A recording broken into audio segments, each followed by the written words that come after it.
The vast chamber of the Galactic Council fell into stunned silence. 5,000 representatives from across the known universe sat frozen in their anti-gravity pods, environmental chambers, and specialized seating arrangements. The central, holographic display showed a simple document, elegant in its brevity, terrifying in its implications. Ambassador Doran Reynolds stood alone on the central platform, a solitary human figure in a simple gray suit. Unlike the ornate regalia worn by other species representatives, the lack of embellishment made him stand out even more. His posture was relaxed, almost casual, as he waited for the council to process what they had just received. "This must be a translation error," declared High Counselor Vexistera, her crystalline form pulsing with alarmed violet light. "Humans cannot possibly be declaring war on the entire Galactic Council." Reynolds smiled, not a diplomatic smile, a predator's smile. "The translation is perfect, Counselor. Earth has formally declared a state of war against all member states of the Galactic Council, effective immediately." Murmurs erupted across the chamber. Some representatives chittered nervously to their aides. Others began shouting demands for immediate military response. A few simply disappeared from their pods, presumably rushing to contact their homeworlds. "Order!" thundered Council Speaker Malroth, his massive tentacles slamming against the ancient stone rostrum. The chamber quieted, though the tension remained palpable. "Ambassador Reynolds, you realize your species occupies a single planetary system. The Galactic Council represents over 8,000 spacefaring civilizations across 3 spiral arms of the galaxy." "We are quite aware of the odds, Speaker Malroth," Reynolds replied, his voice carrying easily across the chamber. "Then this is madness," hissed Representative Klovic of the Saurian hegemony. "Your world will be reduced to atoms before your primitive vessels even leave your solar system." Reynolds checked his watch, an antique mechanical timepiece, another deliberate anachronism that puzzled the council members. "Interesting theory. I should mention that as of approximately 16 minutes ago, every single hegemony warship in the Orion Spur just went dark. All communication systems, weapons platforms, and propulsion systems simultaneously failed." Klovic lunged forward in his pod, scales flaring in rage. "Impossible," the human ambassador shrugged. "Check for yourself." As Klovic frantically consulted, his communication devices, Vextara's crystalline form, pulsed a dangerous red. "What have you done, human?" "We've been observing council operations for the past 73 years since first contact," Reynolds explained, pacing the platform with measured steps. "You've all been so focused on our apparent technological inferiority that none of you noticed we were studying your systems, finding the backdoors, the exploits, the vulnerabilities." A low rumble began at the base of the chamber. At first, the council members thought it was some form of human weapon. Then they realized the entire station was shaking. "What's happening?" demanded Speaker Malroth. Reynolds glanced upward. "That would be the Council Defense Fleet repositioning. We've taken control of approximately 60% of your autonomous systems. The remaining 40% are currently engaged in conflict with each other due to falsified command signatures." Holographic displays throughout the chamber began, showing footage of the massive defense fleet, the most powerful armada ever assembled, turning their weapons against each other. Dreadnoughts fired on cruisers, battleships rammed into carriers, and through it all, small unmarked vessels of human design moved unmolested. "This isn't war," Reynolds continued, his voice harder now. "This is a correction. For decades, humanity has attempted to engage with the Council as equals. We've been subjected to resource quotas, technology embargoes, and territorial restrictions.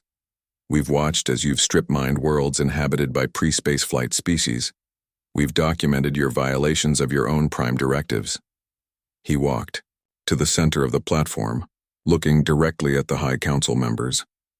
"We didn't want war, but you left us no choice when you authorized the Containment Initiative for Earth last month." The chamber erupted again, this time in genuine fear. The Containment Initiative was supposed to be classified at the highest levels. "How did you?" began Speaker Malroth. "You really should update your quantum encryption protocols," Reynolds interrupted. "They've been obsolete by human standards for about 15 years. A new hologram appeared above the chamber, a tactical, display showing hundreds of human vessels emerging from what appeared to be fold space, a technology the Council had deemed impossible for humans to possess. As we speak, human forces are securing critical infrastructure throughout Council space.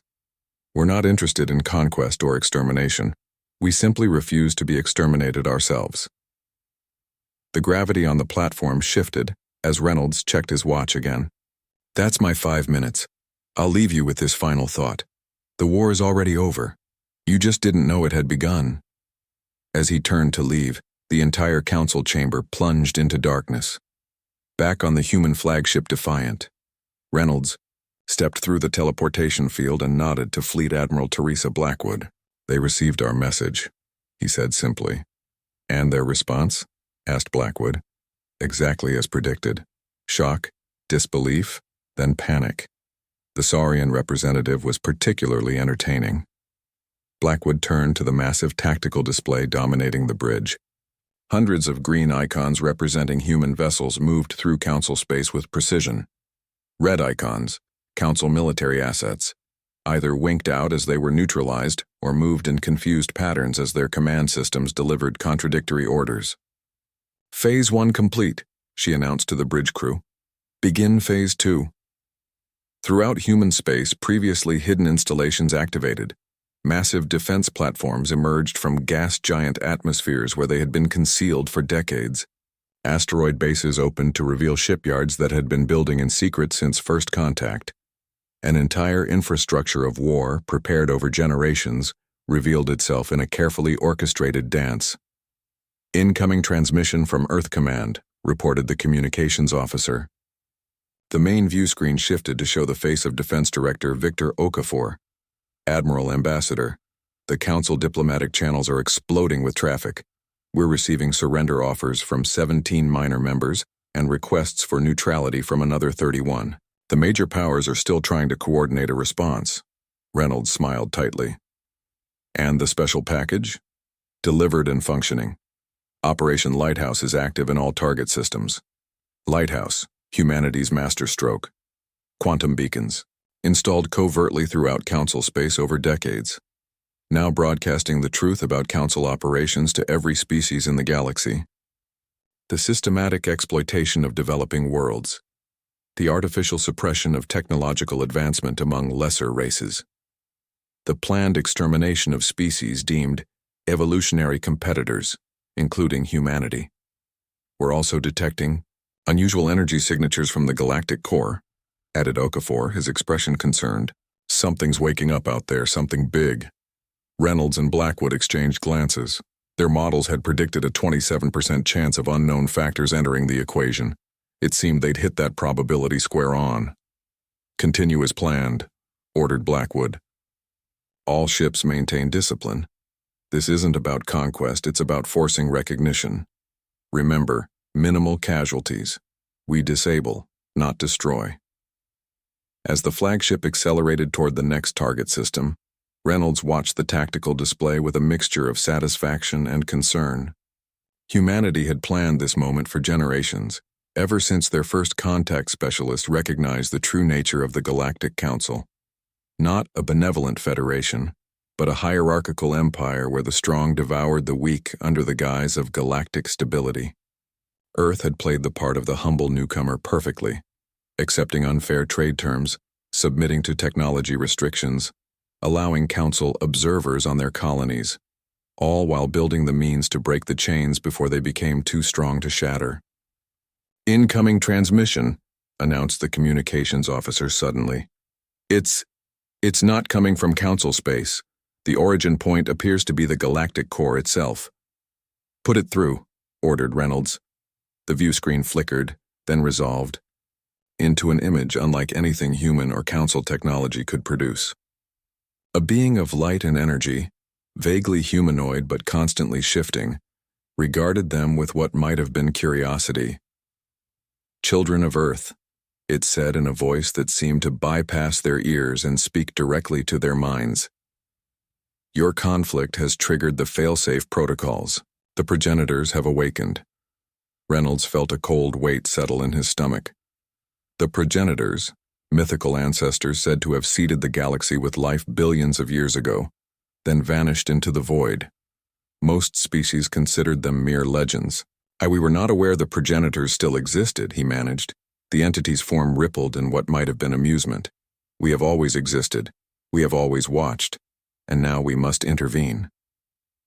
Admiral Lorian Blackwood stared at the holographic display aboard the UES Prometheus, Earth's first true battlecruiser. The massive vessel, nearly 2 kilometers in length, represented the pinnacle of human military technology. Or at least, the pinnacle they had allowed the Council races to glimpse. "Status report," she commanded, her voice calm despite the chaos unfolding across a dozen star systems. Commander Elias Wright swiped through multiple data streams. "Operation Checkmate proceeding as planned, Admiral. Council defense nodes in the Arcturus Epsilon Eridani and Tau Ceti systems have been neutralized. Our sleeper agents have activated the back doors in their quantum communication relays. Casualties? Minimal on both sides. Most Council vessels are simply disabled, not destroyed.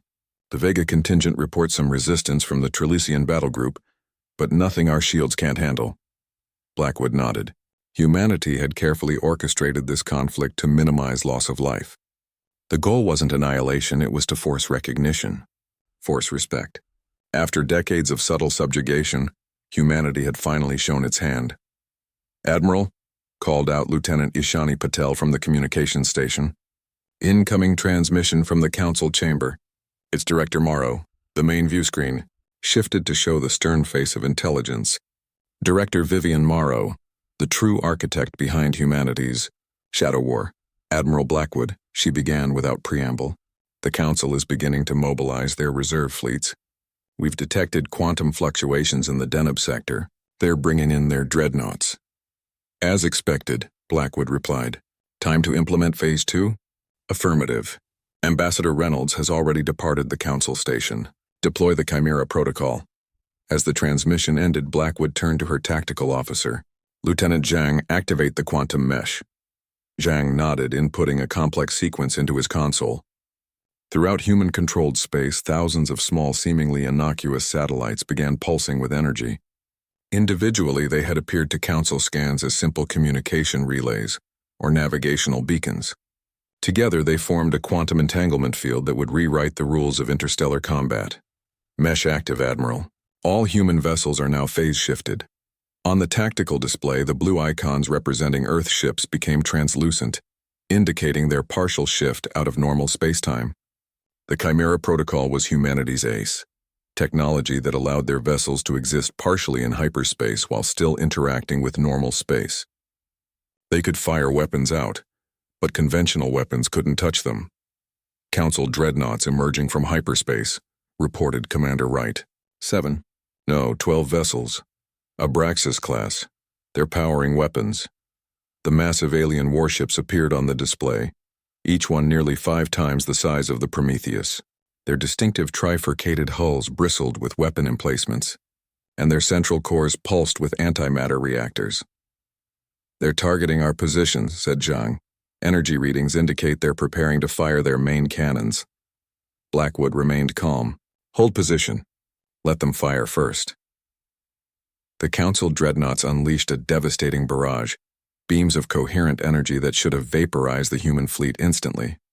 Instead, the beams passed harmlessly through the phase-shifted vessels, continuing into empty space. "No damage," reported Wright, unable to keep the satisfaction from his voice.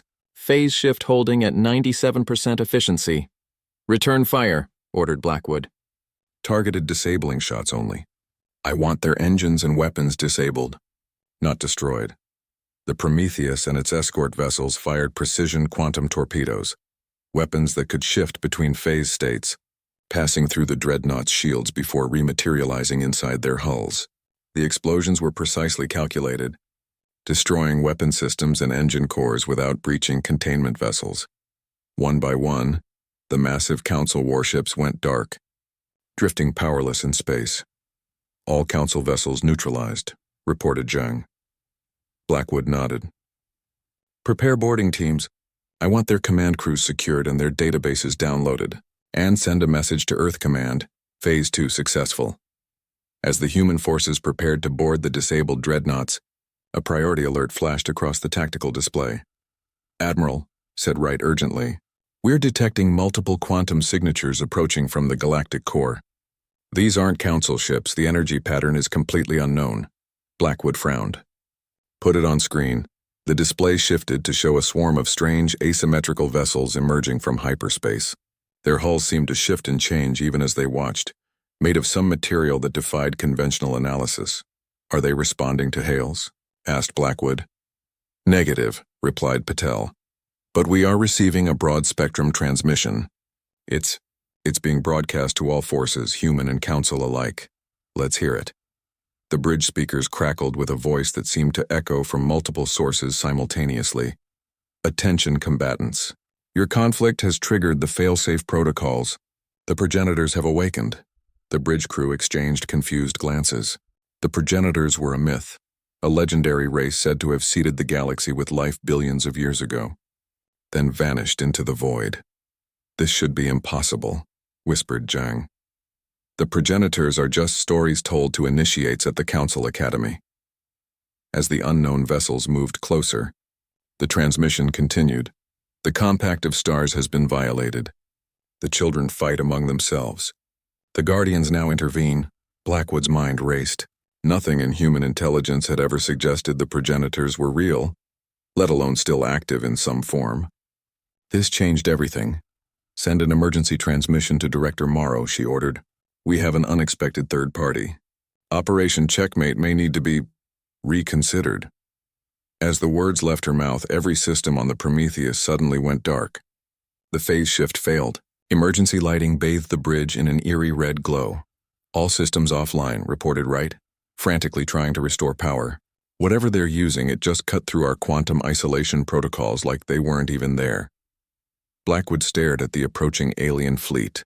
"Visible now only through the bridge viewports, it seems," she said quietly, "that we've all been playing a game without knowing the true rules."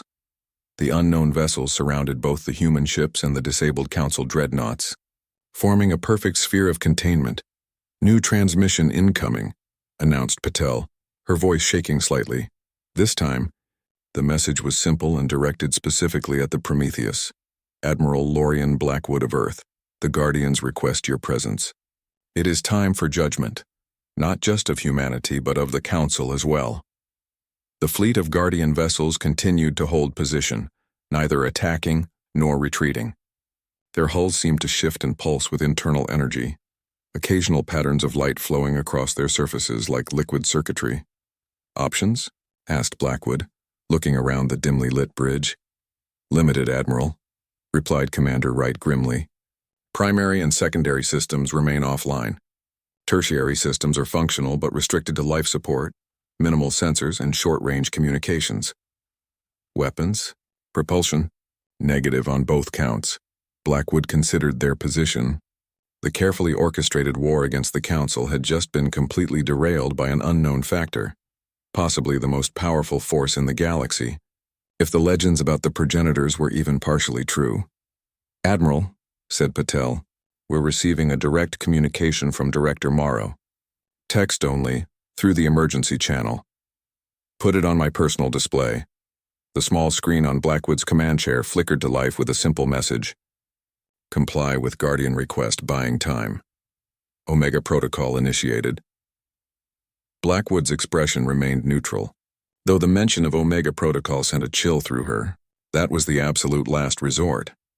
A failsafe built into the very fabric of human technological development since they first realized the nature of the Council. No one had ever expected to actually use it. Lieutenant Patel, open a channel to the Guardian vessels. "Channel open, Admiral." Blackwood straightened her uniform jacket. "This is Admiral Lorian Blackwood of the United Earthship Prometheus. I will comply with your request for a meeting. Please specify the arrangements." The response was immediate. "A transport vessel will dock with your ship in 3 minutes. You will board alone. No weapons or communication devices will function in the Guardian presence." "Acknowledged," replied Blackwood. She turned to her executive officer. "Commander Wright, you have the bridge. If I don't return within 12 hours, follow the emergency protocols." Wright nodded grimly. "Understood, Admiral. Good luck." As Blackwood made her way to the docking bay, she passed through corridors filled with confused and worried crew members. The Prometheus had been designed to be humanity's ultimate weapon against the Council. Now it floated powerless in space, at the mercy of beings that weren't supposed to exist. The docking bay doors opened to reveal a small vessel unlike any Blackwood had ever seen. It had no visible propulsion system, no weapons, not even a clear division between hull and interior. It simply existed as a perfect ovoid of shifting material, a section of which had opened to form what appeared to be an entrance. Taking a deep breath, Blackwood stepped inside. The opening sealed behind her, leaving her in a space that The transport vessel hummed with unfamiliar energy as it carried Admiral Blackwood toward the massive progenitor command ship. Through the viewport, she could see the strange, shifting architecture of the alien vessel, a structure that seemed to exist in multiple dimensions simultaneously, parts of it appearing and disappearing as she watched.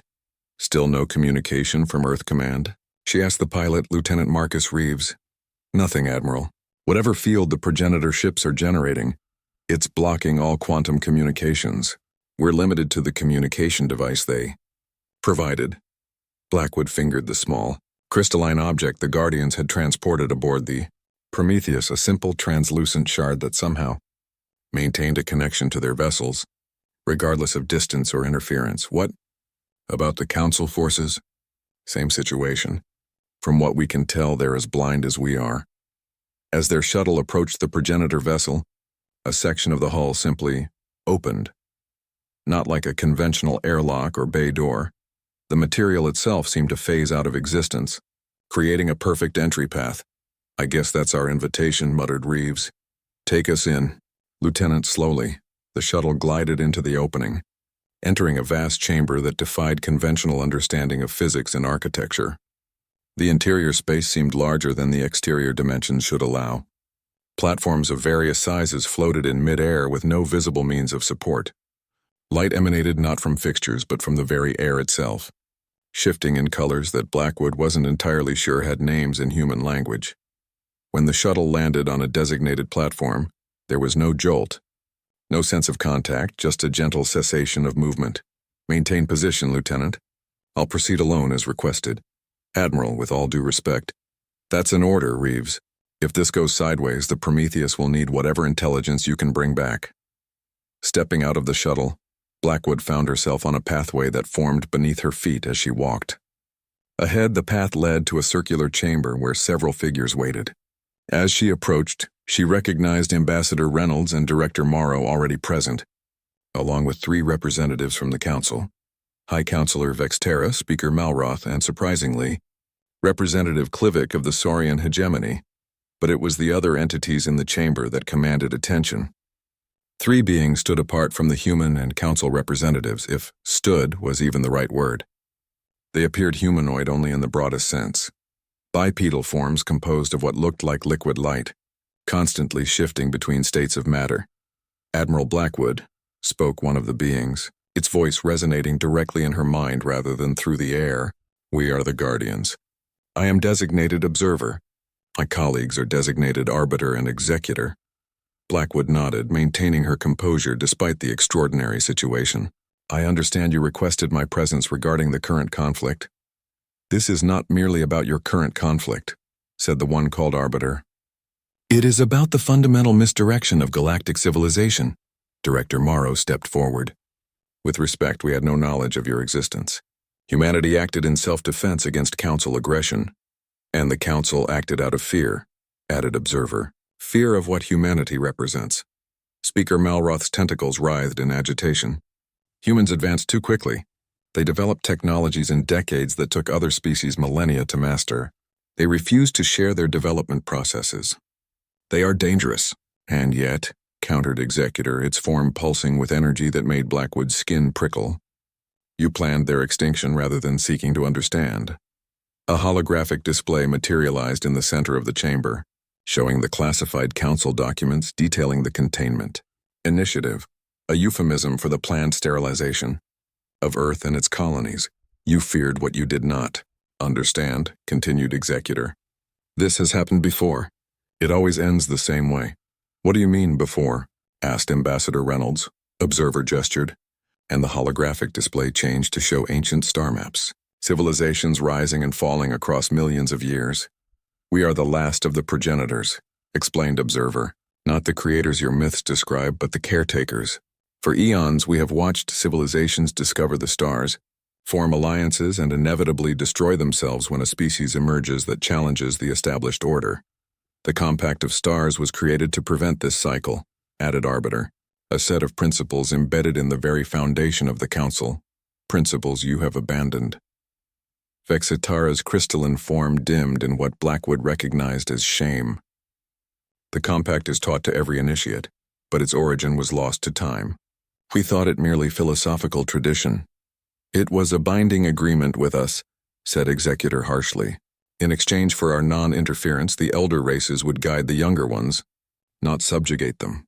The hologram shifted again, showing Earth's rapid technological development from primitive rockets to quantum-fold drives in less than 2 centuries. "Humanity represents something we have seen only 5 times in 2 billion years of observation," continued Observer. "A species with true accelerated evolution potential. Your neural architecture, your adaptability, your unique combination of competition and cooperation. These traits allow for technological and social advancement at rates that appear threatening to stable civilizations." Director Morrow's eyes narrowed. "You've been watching us specifically?" "We observe all potential AEP species," confirmed Arbiter. "The last such species was exterminated by the precursors to the current Council, 10 million years ago. We did not intervene then. We chose observation over action. The results were regrettable. So what happens now?" asked Blackwood. "Is this your intervention? Do you judge us unfit to continue?" The 3 Guardians seemed to communicate silently among themselves, their forms intermingling briefly before separating again. "No," said Observer finally. "We intervened to prevent extinction, both yours and theirs. The cycle must be broken." "How?" demanded Klivik. "Humans have already proven they can neutralize our most powerful weapons. They infiltrated our most secure systems. They cannot be trusted with such power." "And yet," replied Executor, "they disabled your vessels rather than destroying them. They prioritized strategic control over annihilation. What does this tell you?" Before Klivik could respond, Arbiter raised a limb-like appendage and a new hologram appeared, a complex structure of interconnected nodes. "This is the Concordance Protocol," explained Arbiter. "A system of mutual technological development and oversight. Neither complete sharing nor complete isolation, but a structured exchange that benefits all while preventing unilateral advantage." "You expect us to share our technologies with species that just tried to exterminate us?" asked Morrow incredulously. "And you expect us to trust humans with access to even more advanced systems?" countered Vextera. "We expect you to recognize the alternative," said Observer simply. "Continued conflict will lead to destruction on a scale neither side has contemplated." The hologram shifted one final time, showing a devastating simulation of galaxy-wide war, billions dead, countless worlds rendered uninhabitable, the collapse of all major civilizations. "This is the path you both currently walk," said Executor. "We offer an alternative." Blackwood studied the Concordance Protocol display, her tactical mind already analyzing its implications. It wasn't perfect, no. System could be, but it offered a framework that might prevent extinction on either side. "We will need time to consult with Earth. Government," she said finally, as, "Will the Council require time to deliberate?" added. Vexter Observer's form brightened. "Time is granted. 7 rotations of your homeworld. But know this. Should you choose to reject the Concordance and resume hostilities, the Guardians will not merely observe this time. We will act." The threat was clear, even if delivered without emotion. As the meeting concluded and Blackwood prepared to return to her shuttle, she caught Director Morrow's eye. A subtle nod passed between them, an acknowledgement that humanity's careful plans had just encountered a variable no simulation had predicted. The war had been interrupted, but whether by salvation or a new form of subjugation remained to be seen. Back aboard the Prometheus, now released from the Guardian's disabling field, Blackwood called her senior staff to the secure briefing room. The mood was tense as she explained what had transpired aboard the progenitor vessel. "So these Guardians want us to enter into a controlled technology exchange with the same council that was planning to wipe us out? Commander Wright asked incredulously. That's the essence of it, confirmed Blackwood. They believe it's the only way to break what they call the cycle, the pattern of established powers eliminating rising ones. Science Officer Dr. Maya Rivera frowned. But if they've been watching for billions of years, why intervene now? Why not when the council first formed or when they began subjugating other species? Observer indicated that humanity represents something rare, an accelerated evolution potential species. Apparently, we develop technology at a rate they consider extraordinary. The last such species was eliminated 10 million years ago, and they regretted not intervening then. Convenient timing, muttered Tactical Officer Zhang. They appeared just as we're about to force the council to acknowledge us as equal. Director Vivian Morrow moved silently through the darkened corridors of Earth's Omega facility, buried 2 kilometers beneath the Antarctic ice. Unlike the public-facing military command centers or the diplomatic corps headquarters, Omega existed on no official records. It had been constructed in secret 15 years earlier, when humanity first discovered the Council's true nature. The facility's quantum isolation field ensured that not even the Guardians' advanced technology could monitor what transpired within these walls. At least that was the theory they were currently testing. Morrow placed her palm on a scanner, then submitted to retinal, voice, and DNA verification before the massive doors slid open, revealing the heart of humanity's most classified operation, Project Prometheus. Inside, a team of Earth's most brilliant minds gathered around a central holographic display.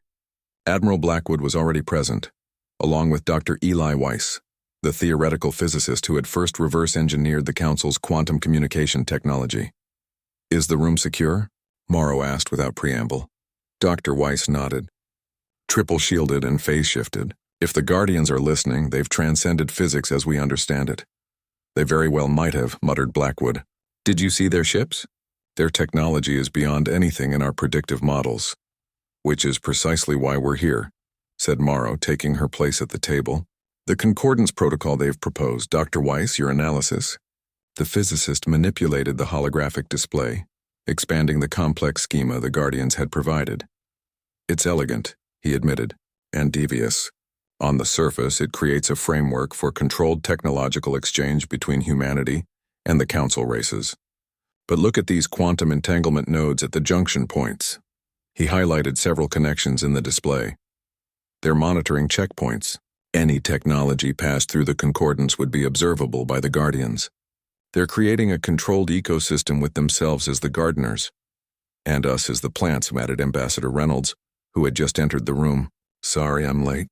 Had to shake a Trilisian diplomatic shuttle that was shadowing me.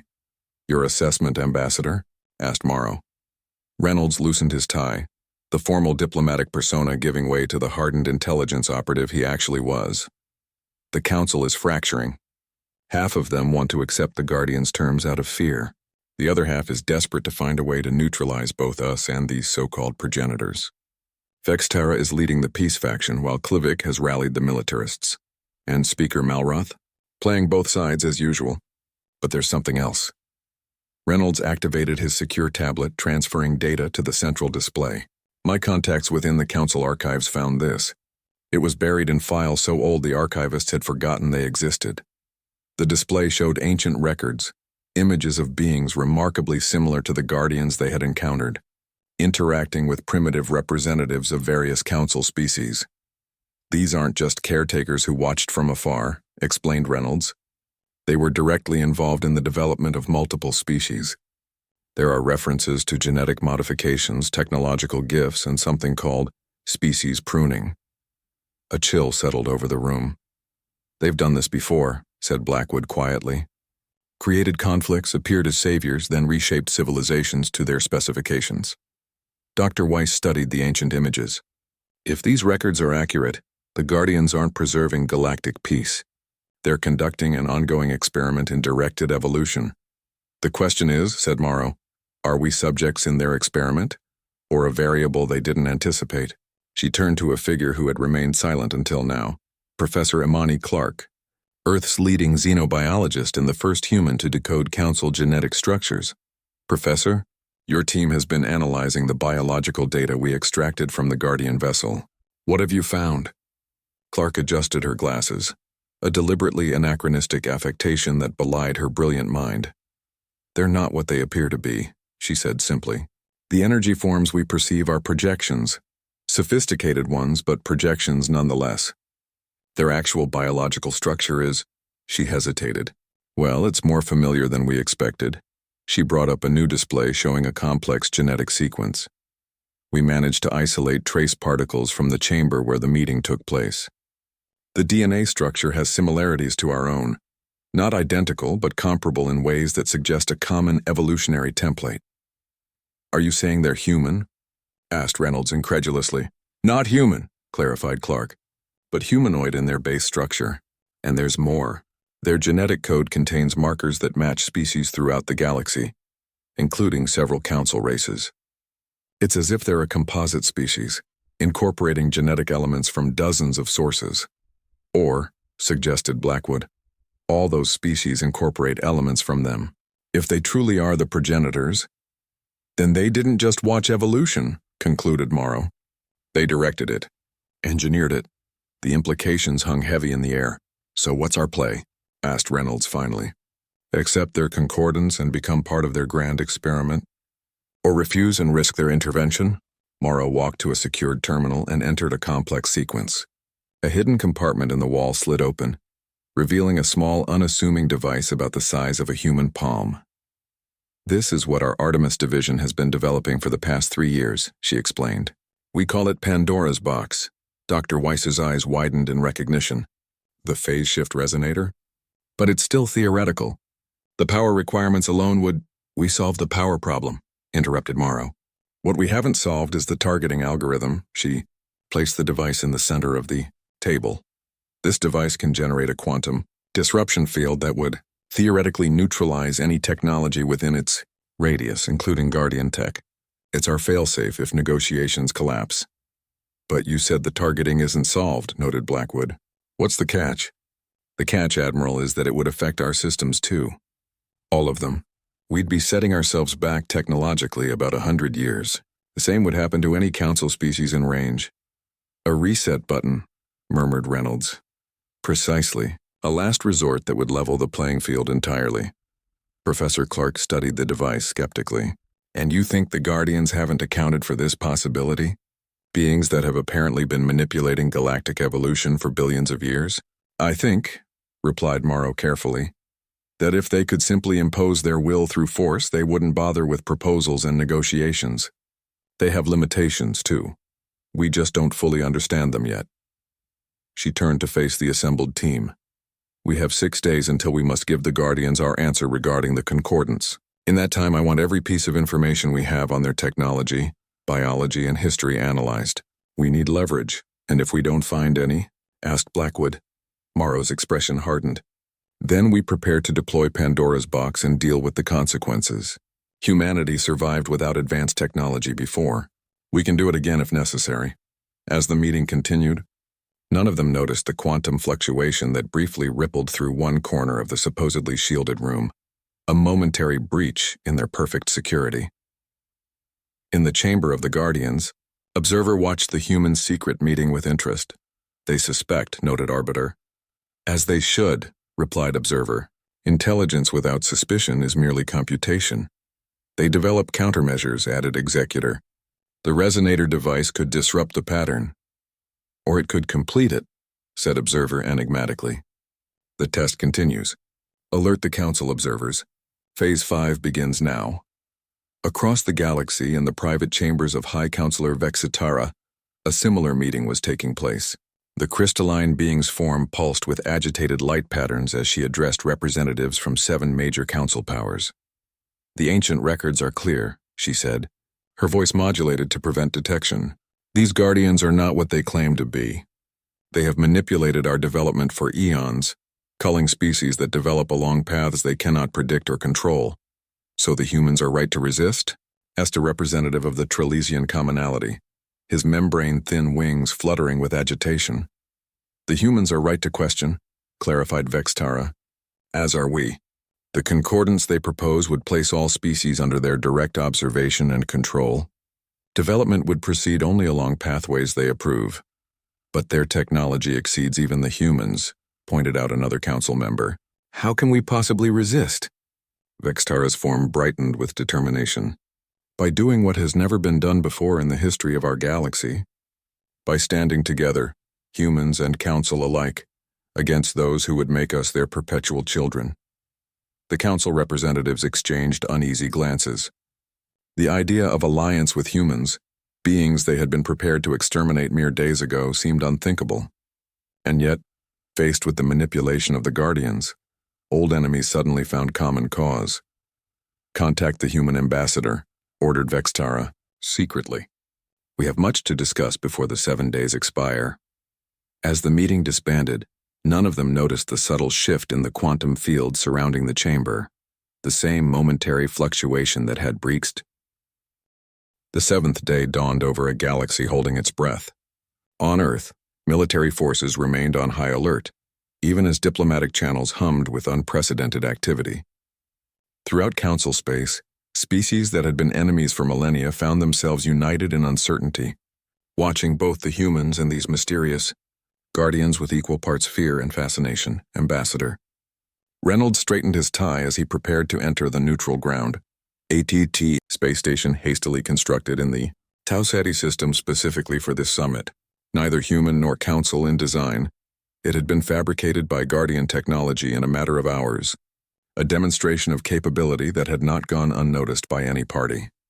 Final checks, said Director Morrow, who would accompany him as Earth's security representative. She wore a formal diplomatic uniform, but Reynolds knew she carried multiple hidden devices, including a quantum-linked trigger for Pandora's box, now secretly positioned on a stealth vessel at the edge of the system. Earth Command is standing by, Reynolds confirmed. President Alvarez has given us full negotiating authority with the Security Council on continuous session. If things go sideways, they won't, Morrow cut him off. Not immediately anyway. The Guardians want something from us or they wouldn't have interrupted the war instead of just letting us destroy each other. Their shuttle docked with the station, the airlock cycling open to reveal a corridor unlike any human architecture. The walls seemed alive, pulsing with subtle patterns of light that responded to their presence. They were met by an unexpected figure, High Counselor Vextara, without her usual entourage of aides and security. Ambassador, Director, she greeted them, her crystalline form vibrating in what humans had learned to recognize as anxiety. Before we enter the chamber, there is something you should know. She led them to a small antechamber where several data tablets lay on a simple table. These were discovered in a sealed vault beneath the council archives, she explained. Records so old they had been forgotten, written in a language so ancient our best linguists required 3 years to decipher even portions. Reynolds picked up one of the tablets, studying the strange symbols. And what did they find? The truth about the Guardians, said Vextara, her voice dropping to a near whisper. They are not what they claim to be. Morrow's hand moved imperceptibly closer to the hidden trigger. Explain. The beings who call themselves Guardians, the supposed caretakers left behind by the progenitors, they are not caretakers at all. They are failed experiments. The revelation hung in the air between them. According to these records, continued Vextara, the true progenitors departed our galaxy billions of years ago, after seeding it with life. They left behind automated systems to guide evolution along certain paths. The entities we now call Guardians were originally designed as interfaces between those systems and emerging sentient species. Biological androids, murmured Reynolds. That would explain Professor Clark's genetic findings. More than that, said Vextara. They were designed to eventually deactivate as species reached true independence. But something went wrong. The records suggest a corruption in their programming. They began to see themselves not as tools but as shepherds. Not as guides but as gods. And the concordance? Asked Morrow.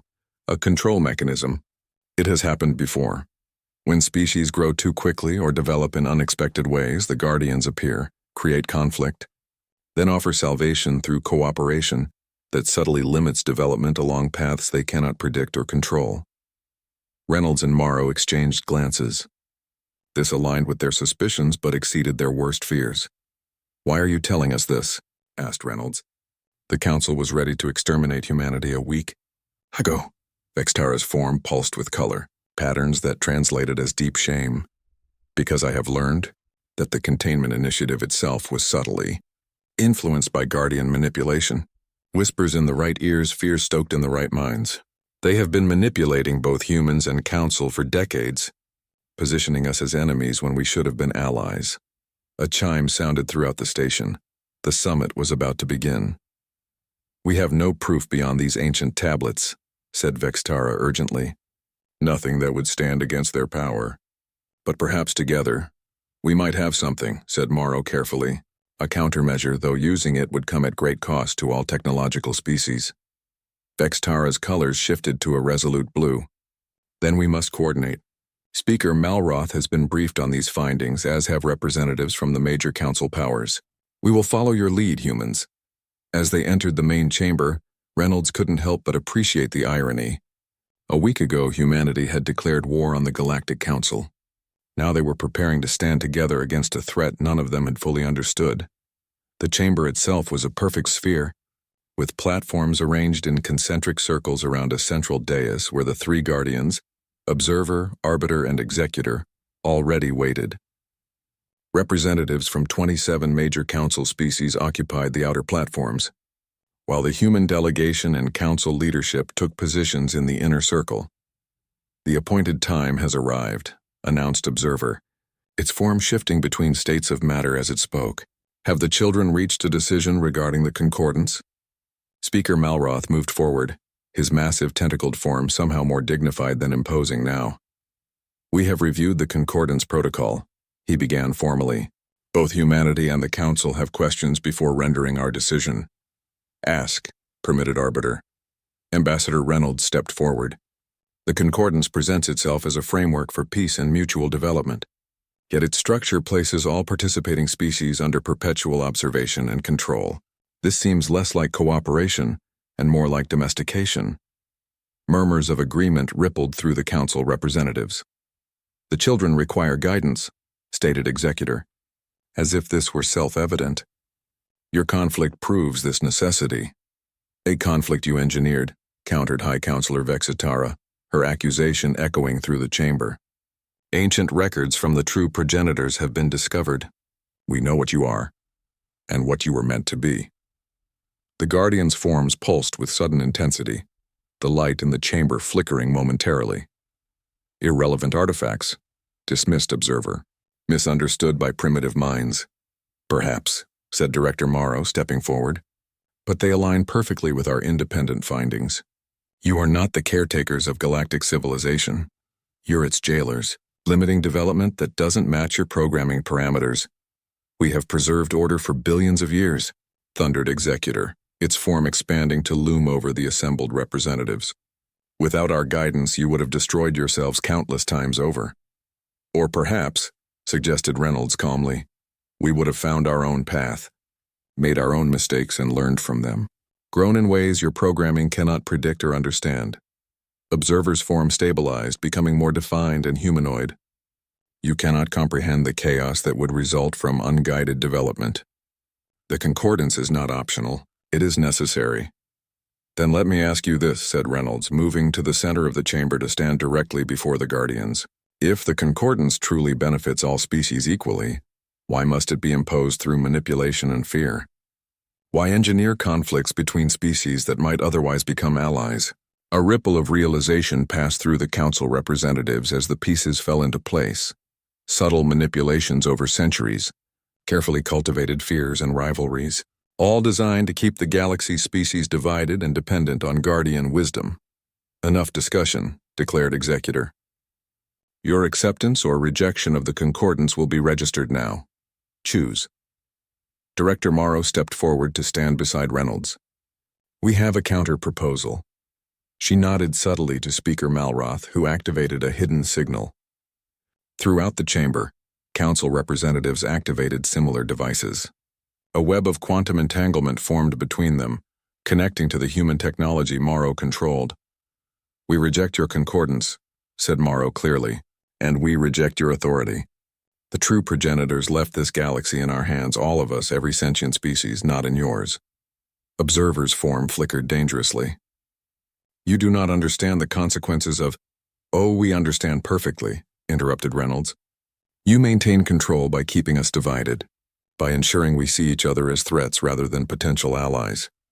Which is why, added Vextara, humanity and the Council have reached our own agreement. A true concordance without your oversight. The Guardians' forms began to shift more rapidly, the chamber's walls pulsing in response. Energy began to build around them. This is your final opportunity to comply, warned Executor. The alternative is regression. We will deactivate your technological infrastructure. You will begin again under closer supervision. Morrow smiled coldly. Funny, we were thinking something similar. She activated the trigger in her hand. Throughout the Tau Ceti system, quantum signals raced to the waiting stealth vessel. Pandora's box hummed to life. What have you done? Demanded Observer, its form becoming erratic. Created our own reset button, explained Reynolds, targeted specifically at the quantum frequency your technology operates on. The chamber shuddered as the pulse from Pando,